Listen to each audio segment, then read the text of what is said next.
देखो last class में हम लोगों ने electric field due to dipole at axial and at equatorial point derivation को देखा था। वहाँ पे हम लोगों ने क्या किया था और जो JEE की एंड बोर्ड एग्जाम की PYQ है उसे भी सॉल्व किया था। तो आज के इस लेक्चर में हम लोग क्या करेंगे, टॉर्क ऑन ए डायपोल इस टॉपिक को देखेंगे, एकदम डिटेल्स में बेसिक से देखेंगे, तो आप लोग अच्छे से देखते रहना। और यहाँ पे जो स्टेबल इक्विलिब्रियम है, अनस्टेबल इक्विलिब्रियम है, इसका मीनिंग क्या है वो भी साथ में देखेंगे। हम लोग एग्जाम में क्वेश्चन सॉल्व करने में काम आएंगे आपको, ठीक है।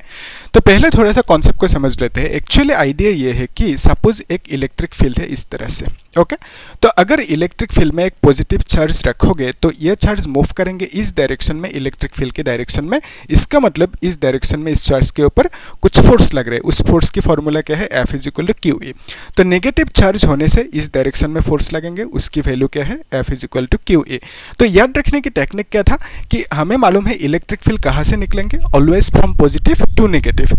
तो इस डायरेक्शन में इलेक्ट्रिक फील्ड निकल रहे हैं, इसका मतलब आप बोल सकते हो कि इस साइड में कहीं पे पॉजिटिव चार्जेस है और इस साइड में कहीं पे नेगेटिव चार्जेस है। ये नेगेटिव इसको खींचेंगे, ये पॉजिटिव इसको खींचेंगे। तो खींचना मतलब फोर्स लगा, तो फोर्स कितना, F = QE। तो ये था बेसिक कॉन्सेप्ट। अभी देखो जो torque on A dipole case है, इसमें सपोज ये एक इलेक्ट्रिक फील्ड है और यहाँ पे ये एक इलेक्ट्रिक फील्ड है। तो यहाँ पे हमने एक पॉजिटिव चार्ज रखा और यहाँ पे एक नेगेटिव चार्ज रखा। दोनों के बीच में एक सेपरेशन डिस्टेंस है, that is twice L h। यहाँ से यहाँ तक जो डिस्टेंस है दैट इज ट्वाइस A। सो ये एक डायपोल हुआ अभी। तो इस डायपोल को हमने कहाँ पे रखा, इलेक्ट्रिक फील्ड में रखा। तो अभी इस डायपोल के ऊपर फोर्स लगेंगे, कैसे, किस तरह से, ये पॉजिटिव है तो इसके ऊपर फोर्स लगेंगे इस डायरेक्शन में, कितना, F = QE, ठीक है। तो यहाँ पे इसके ऊपर फोर्स लगेंगे F = QE। सेम कॉन्सेप्ट यहाँ पे जो समझा। तो बेसिकली इस डायपोल के ऊपर फोर्स लग रहे हैं, मतलब इस एंड पे भी इस एंड में दोनों इक्वल एंड ऑपोजिट फोर्सेस है। बिकॉज ऑफ दैट क्या होंगे, ये डायपोल इस तरह से रोटेट करेंगे, ठीक है। तो डायपोल जब इस तरह से रोटेट करेंगे तो हम बोल सकते हैं यहाँ पे टॉर्क इन्वॉल्व है। जब भी कोई चीज रोटेट करेंगे तो वहाँ पे क्या इन्वॉल्व होंगे, टॉर्क। तो यहाँ पे टॉर्क लग रहा है, ठीक है। तो टॉर्क के डायरेक्शन कौन से होंगे ये सब भी देखेंगे, हर एक कॉन्सेप्ट को देखेंगे हम लोग। आप लोग अच्छे से बने रहना, ठीक है। देखो इस केस में जो टॉर्क मिलेंगे हमें, टॉर्क का फॉर्मूला क्या है, torque = force into perpendicular distance, okay. तो परपेंडिकुलर डिस्टेंस मतलब किसका किसका बीच में डिस्टेंस, डिस्टेंस बिटवीन, हम लिख सकते हैं फोर्सेस, ओके। टू फोर्सेस लिख देते हैं इस बार, टू फोर्सेस। एक्चुअली क्या है ये, forces distance between line of action of two forces, इस तरह से लिखना, लेकिन हम लोग सिंपल रख रहे हैं चीज़ों को, टू फोर्सेस लिख दिया। सो दोनों फोर्सेस के बीच में जो परपेंडिकुलर डिस्टेंस है वो लिखना होगा। ध्यान से देखो, तो इस केस में जो ताऊ मिलेंगे that is equal to, torque is equal to, force मतलब क्या है, Q × E। तो फोर्स का वैल्यू हमने लिख दिया, Q × E। तो अभी परपेंडिकुलर डिस्टेंस कौन सी लिखेंगे, क्या हम दोनों फोर्सेस के बीच में ये डिस्टेंस लिख सकते हैं, नहीं। क्यों, क्योंकि ये डिस्टेंस परपेंडिकुलर नहीं है, ठीक है। ये डिस्टेंस परपेंडिकुलर नहीं है। अगर सपोज इस तरह से है, इस तरह से कुछ सिनेरियो है, ये नंबर 1 लाइन, नंबर 2 लाइन, सो ये डिस्टेंस एक है, क्या हम इस डिस्टेंस को परपेंडिकुलर डिस्टेंस कह सकते हैं, आंसर इज नो। क्यों, क्योंकि यहाँ पे इस लाइन के साथ परपेंडिकुलर है, 90 कर रहे हैं, लेकिन इसमें तो 90 नहीं है, तो ये परपेंडिकुलर डिस्टेंस नहीं है। सपोज इस तरह से दो लाइन है, दोनों के बीच में ये एक लाइन है, क्या हम इस लाइन को परपेंडिकुलर डिस्टेंस बोल सकते हैं, यस। तो हम लोग इस लाइन को परपेंडिकुलर डिस्टेंस बोल सकते हैं। क्यों, क्योंकि ये लाइन इसके साथ भी 90 कर रहे हैं, इसके साथ भी 90 कर रहे हैं, तो परपेंडिकुलर डिस्टेंस मतलब दोनों से 90 करना होगा, ठीक है। तो यहाँ पे ये जो लाइन है ये परपेंडिकुलर डिस्टेंस नहीं है। क्यों, क्योंकि ये इससे 90 नहीं कर रहे, इससे भी 90 नहीं कर रहे, तो कौन सी होंगे। तो उसके लिए हम लोग क्या करेंगे, कॉन्सेप्ट यूज करेंगे कि एक फैक्टर, तो factor can be moved from one position to another position, one place to another position without changing the direction. तो एक फैक्टर को हम लोग एक जगह से दूसरी जगह पे लेके जा सकते हैं, लेकिन डायरेक्शन चेंज नहीं कर सकते, ठीक है। तो ये जो फैक्टर है F, तो इसको हम लोग यहाँ से उठा के यहाँ तक लेके जा सकते हैं ना।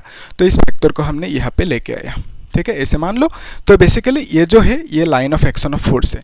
अभी देखो ये जो लाइन होंगे यहाँ से यहाँ तक, ये लाइन, क्या ये लाइन इससे 90 कर रहे हैं, यस ऑब्वियसली 90 कर रहे हैं, और इस फोर्स से भी 90 कर रहे हैं, ठीक है। तो बेसिकली हम बोल सकते हैं ये जो लाइन है इसको हम लोग परपेंडिकुलर डिस्टेंस कह सकते हैं।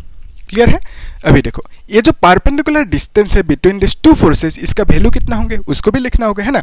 तो उसके लिए हम लोग अप्लाई करेंगे साइन थीटा, ठीक है। Sine theta is equal to क्या है, परपेंडिकुलर बाय हाइपोटेनस, ये जानते हो आप, sine theta is perpendicular by hypotenuse. तो अगर ये थीटा हुआ तो उस केस में ये होंगे परपेंडिकुलर। तो परपेंडिकुलर मतलब परपेंडिकुलर डिस्टेंस। ओके, तो यहाँ पे हम लोग लिख देते हैं परपेंडिकुलर मतलब perpendicular distance divide by hypotenuse मतलब क्या है, ये है दैट इज 2a। तो हाइपोटेन्यूज की जगह पे 2a लिख दिया। सो यहाँ से हम लोग perpendicular distance is equal to क्या लिख सकते हैं, 2a sine theta. Yes, clear है कि नहीं? देखो यहाँ तक इजी है। तो अभी हम लोग क्या करेंगे, ये जो परपेंडिकुलर डिस्टेंस है, परपेंडिकुलर डिस्टेंस जो मिला 2a साइन थीटा मिला ना, तो इसको हम लोग यहाँ पे बिठाएंगे। So from here we can write 2a sine theta. Okay, अभी देखो जो डायपोल मोमेंट है, डायपोल मोमेंट मतलब क्या है, p is equal to charge into separation distance that is q into twice है। तो अभी q इंटू ट्वाइस है मतलब हम लिख सकते हैं कैपिटल P डायपोल मोमेंट और यहाँ पे e है and this is sine theta. ठीक है, तो आप लोग नोट करते जाना और साथ में चीज़ों को लिखते भी जाना। ठीक है, जैसे p मतलब क्या है, डायपोल मोमेंट लिखते जाना है ना। तो यहाँ पे p साइन थीटा मिला। अभी ये थीटा किसका किसका बीच में एंगल है, जिसका हमने प्रोडक्ट लिया, मतलब p और e का बीच में एंगल है that is theta. Okay, so tau is equal to p sine theta मिला। अगर इसको suppose we want to write this in factorial form, तो हम लिख सकते हैं tau vector is equal to p vector cross e vector, क्योंकि हमें मालूम है क्रॉस प्रोडक्ट होने से क्या होंगे, साइन थीटा, डॉट प्रोडक्ट होते तो कॉस थीटा होते। ठीक है, क्योंकि ये जानते हो आप, है ना, a cross b is equal to क्या है, A B sine theta. Okay, फिर a dot b is equal to क्या है, A B cos theta. Okay, easy है। तो टॉर्क की फॉर्मूला क्या मिला, p क्रॉस e। ओके, अभी देखो यहाँ पे इसको मिटाना होगा। ठीक है, आप लोग नोट करते जाना। तो ये जो टॉर्क है, इस टॉर्क की डायरेक्शन कौन से होंगे उसको भी फाइंड करना है ना। तो आइडिया ये है कि सपोज ये एक वेक्टर है a वेक्टर, ये है b वेक्टर। ठीक है, तो यहाँ पे ये एंगल है थीटा। अगर हमने सपोज a क्रॉस b लिया तो उस केस में एक नया वेक्टर मिलेंगे c, लेट्स से c कह दिया ऐसे। तो अभी a क्रॉस b जो c मिला, c का डायरेक्शन कौन से होंगे उसके लिए हम लोग यूज करेंगे right hand thumb rule. Okay, a cross b क्या, तो a से b की तरफ जाएंगे इस तरह से। ठीक है, तो ये थंब बाहर आ रहे हैं बोर्ड से, है ना, तो it is coming out from board. तो c की डायरेक्शन कौन से होंगे, ये जो थंब की डायरेक्शन होंगे, यानी आप बोल सकते हो c की डायरेक्शन बोर्ड से बाहर आएंगे। उसको दिखाने के लिए हम लोग इस तरह से एक डॉट लगाएंगे और राउंड कर देंगे। ठीक है, तो डॉट एंड राउंड मतलब क्या है कि ये आउट हो रहा है, बोर्ड से बाहर आ रहे हैं, तो ये है c की डायरेक्शन। क्लियर है, इजी। तो अभी जो यहाँ पे लेट्स कंसीडर इस केस में b क्रॉस a लिया। ओके, तो इस केस में एक नया वेक्टर मिला d वेक्टर, उसकी डायरेक्शन कौन से होंगे, ये a है, ये b है। ठीक है, तो ये थीटा है, तो उसके लिए हम लोग b क्रॉस a लिया ना, तो b से a की तरफ आएंगे। ठीक है, राइट हैंड ये, तो यहाँ पे थंब इनटू द बोर्ड जा रहे हैं, तो इसका मतलब d का डायरेक्शन कौन से होंगे, इनटू द बोर्ड होंगे, बोर्ड की अंदर इनसाइड इनटू जाएंगे। तो हम इससे कैसे लिखेंगे, क्रॉस लगा के इस तरह से राउंड कर देंगे। तो ये हो गया d का डायरेक्शन। तो इस केस में हमें क्या चाहिए, टॉर्क की डायरेक्शन। तो फॉर दैट हमें क्या करना होगा, ये जो p क्रॉस e है इसको यहाँ पे कर देते हैं। देखो इलेक्ट्रिक फील्ड का डायरेक्शन ये है, तो इलेक्ट्रिक फील्ड का डायरेक्शन ये है। अभी जो डायपोल मोमेंट की डायरेक्शन है यानी p की डायरेक्शन वो कौन सी है, that is from negative charge to positive charge. तो बेसिकली आप बोल सकते हो ये है negative to positive, this is the direction of p। तो इसको हम लोग यहाँ पे ड्रॉ करते हैं। So this is the direction of p। अभी यहाँ पे दोनों के बीच में जो एंगल है दैट इज थीटा। तो अगर tau is equal to p cross e है ना, तो हमें क्या चाहिए, ताउ की डायरेक्शन चाहिए। तो उसके लिए क्या करेंगे, tau is equal to p vector cross e vector. Okay, तो फॉर दैट हम लोग p से e की तरफ आएंगे, राइट हैंड थंब रूल है ना, तो p से e की तरफ इस तरह से आएंगे। तो ये जो थंब है इनटू द बोर्ड जा रहे हैं ना, बोर्ड के अंदर इस तरह से जा रहे हैं। तो basically thumb will show the direction of this torque. तो यहाँ पे हम लिख सकते हैं टॉर्क की direction into the board that is cross. Okay, तो क्रॉस मतलब बोर्ड की तरफ जा रहे हैं, डॉट मतलब क्या है, बोर्ड से बाहर इस तरह से आ रहे हैं। तो टॉर्क की डायरेक्शन इस केस में कौन से होंगे, into the board. Okay, clear है यहाँ तक। तो अभी हम लोग और एक चीज देख लेते हैं, दैट इज एंगल। यहाँ पे जो थीटा है, अगर थीटा की वैल्यू 0 होंगे तब क्या होंगे, 180 होंगे तब क्या होंगे, 90 होंगे तो क्या होंगे, उसको भी देखते हैं। ठीक है, क्योंकि इसमें से क्वेश्चन पूछे जाते हैं बोर्ड एग्जाम में या NJEE में भी। तो इसको मैं मिटा दूँ, अभी आप लोग नोट कर देना। ठीक है, देखना यहाँ पे। सो हमें क्या मिला फॉर्मूला कि torque is equal to p cross e यानी p e साइन थीटा। ठीक है, ये हमें मिला ताऊ की फॉर्मूला।